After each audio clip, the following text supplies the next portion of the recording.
Sometimes I'm terrified, you know, when I go to open that car door. Am I going to come out? Is he going to tear all my hair out? Is he going to cut me? Will I live? Will he strangle me? I'm being real.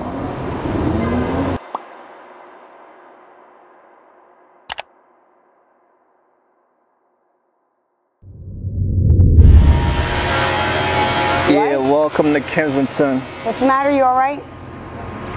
Here, you want this?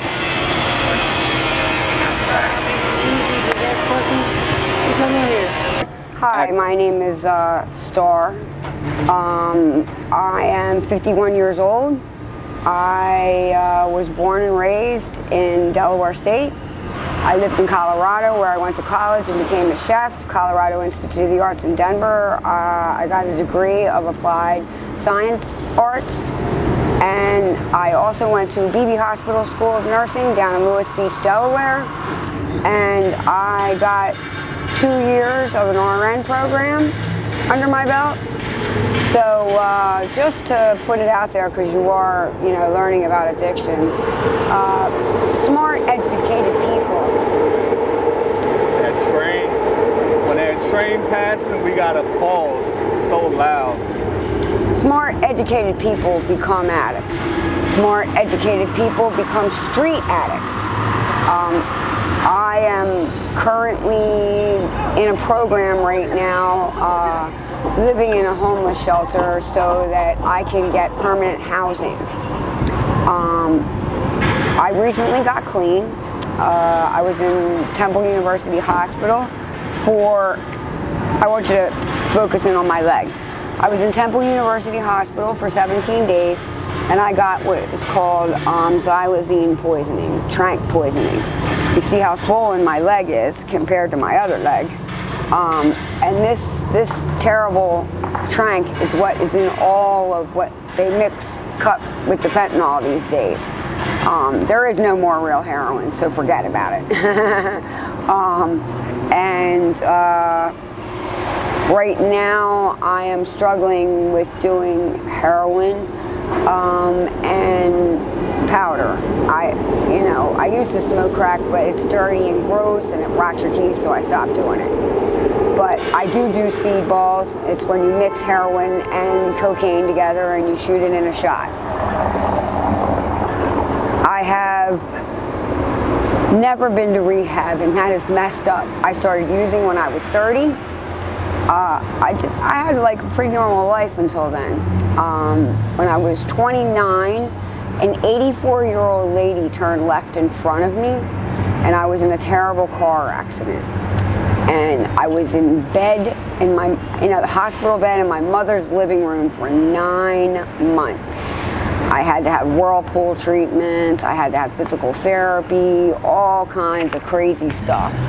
And then it started, I guess, with, you know, Dilaudid, morphine, to deal with the pain, you know, from the car accident. Then they put me on Percocets, which they call like yellow school buses, quote unquote yellow school buses. And then they tried to bring me down to like regular Perc 325s, which Percocets come also like 5 milligrams in a round white pill.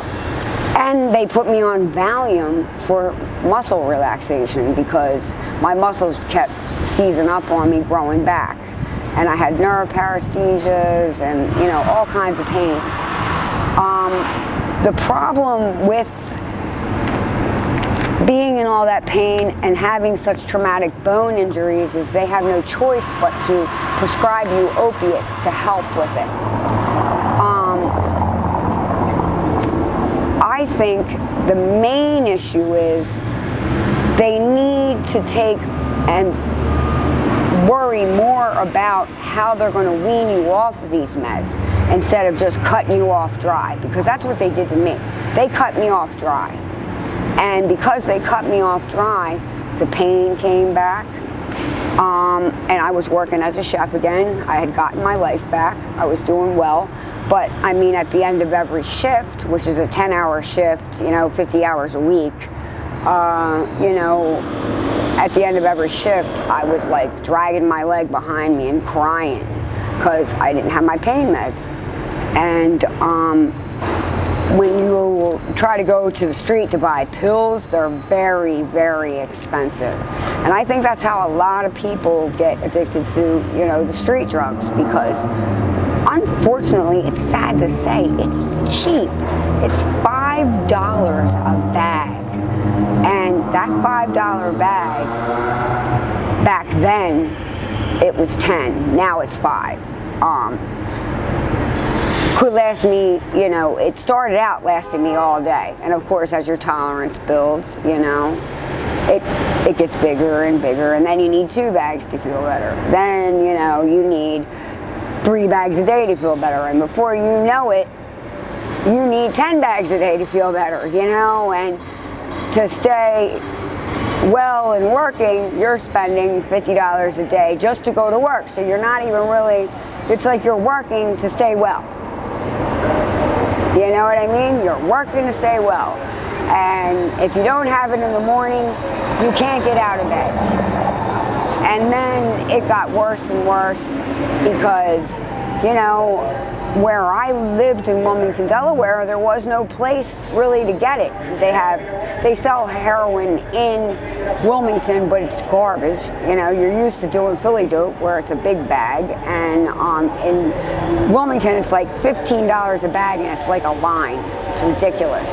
So you skip Wilmington altogether, and you make the 2.5-hour trip to go get the stuff just so you can get to work. One of the questions is, have you sought any previous help or treatment for your addiction? And if so, what were the outcomes or challenges you faced?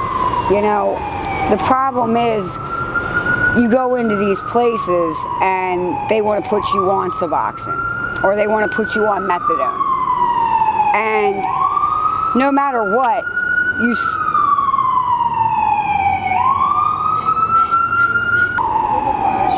okay, so now you're spending all this time to get the stuff. You get late for work. You end up missing work if you don't have it. Just to finish the other question off, you're missing work because you don't have it. You can't work without it. So it's just an endless cycle, and the job goes out the wayside. So once the job goes out the wayside, then what do? Steal. You know, a note from the peanut gallery out there. The girl, my girl says, you steal. Yeah, you get involved with what's called boosting. You know, and I met my first real booster when I went to detox for the first time. Kirkwood Detox down in Delaware. They have a 7 to 10 day detox down there that's free. Well, if you have no insurance, you can go for free. So the first time I went to detox, it was a really like messed up thing. I was turning 29. No, I was turning 30. I spent my 30th birthday in a detox. And I still had custody of my kid. He was 4 at the time. And my stepmother shows up with a birthday cake. Well, you know, usually when you go to these places, your people can't come and see you. Well, she had made religious friends with the director of the place, because it just so happened to be they went to the same church together. And they brought me a cake in this big... My stepmother came, you know, with a birthday cake and a big pile of paperwork that I needed to sign. Well, in that sneaky pile of paperwork was a release so that my stepmother's insurance could cover my son under her work. But what I didn't know was what I was signing away was my parental rights. I wasn't thinking straight. I trusted them. And when I went to go pick my son up after I got out of detox, guess what? They slammed the door in my face and said, "You're a heroin addict. You'll never get your kid back." And I fought my stepmother for years. I stayed clean for a year. I went through the process through family court. When they couldn't prove that I was an addict anymore, they went for the mental issue, because when I was 16, I had tried to commit suicide, and they say I'm an unmedicated bipolar patient, which was bullshit. I'm not. I'm just an addict. And we get all kinds of labels, you know, being a zombie, a whore, you know, a hoe, you know, all kinds of messed up stuff. You know, women have to do what they have to do, and the main thing women do is prostitute. You know, we got to keep it well. And then when we're, you know, being a prostitute, it's very dangerous, especially around here. They're finding women dead in the back of Wawas. They just were talking about that a couple months ago. You know, there was the Kensington Strangler. They did catch him, but he had killed at least 6 women before, and he targeted prostitutes, you know. Women complained to me about men degrading them, calling them names, hitting them, ripping their hair out while they're, you know, performing fellatio on them, putting them down, and then paying them $20 to be on their way. You know, we get a lot of degradation out here, you know. I got tough skin. I don't give a shit what people think, but, you know, a lot of these younger ones do. I've been out here since 1999. Now, not consistently. I had clean time. I went back to being a chef, of course. I went back home to Delaware, of course. But, you know, this time I've been out, I started about 6 months ago, excuse me. And I have been out for 6 months on the streets working as a prostitute and making money every day, supporting my habit and my husband's habit. You know, because you have a significant other, you're always going to make sure they're okay. You know, it's just the nature of how it goes out here. Unfortunately, now we have this thing called Trank that is very terrible. And real quick, before we're all done, I'm going to show you so you can see.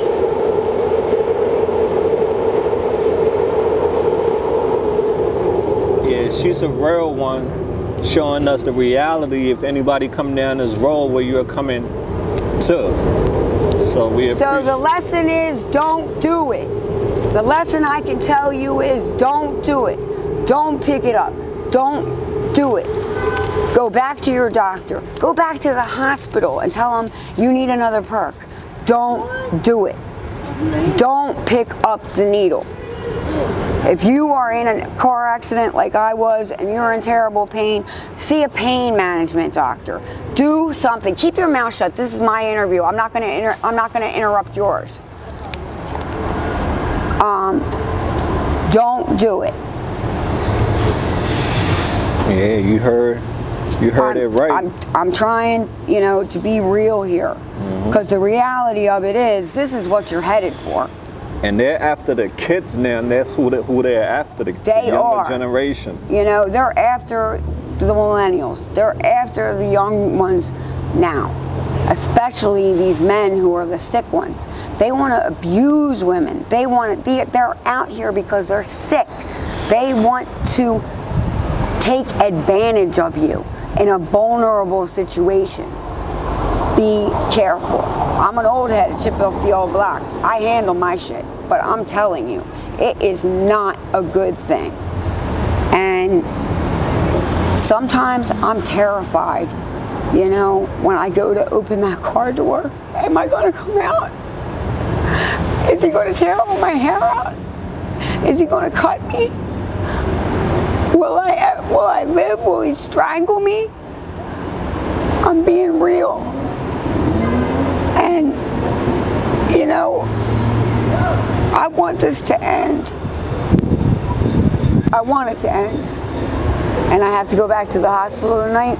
And I talked to the people, and they're going to get me in the hospital because I have to go back and have these wounds looked at again, be on antibiotics, IV antibiotics for another few days, and then they're going to take me straight from the hospital to rehab. So, amazing. Yeah. We would love to stay connected with you through it all, to give you all the support you need, love. And Just Oh, believe. that's a lot better than some people. Yeah, because I've I'm not seen. an idiot. I take care of my shit. I'm not an idiot. I take care of my shit. But the reality of it is, it still looks like that. Mine's clean and good because I'm taking care of it and it's getting better. Yeah. But I'm also studied as a nurse. I know how to take care of my shit. A lot of people don't. Yeah. Or they do and they're so caught up in their addiction, they don't do it. How were you treated in the hospital?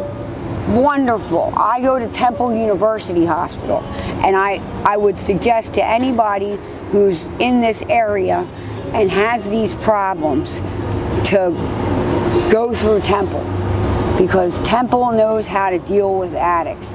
They were very kind. I had an addiction specialist who came and helped me after I had my surgeries and stuff to make sure that I was medicated correctly so I didn't run out the door and go get high. You know? Yeah. They really, really treated me well. And you know, if you're struggling and you're having these problems, go to Temple. I would definitely recommend it to more people. And if you're not having wound care problems and you just want to get clean, go to Savage Sisters.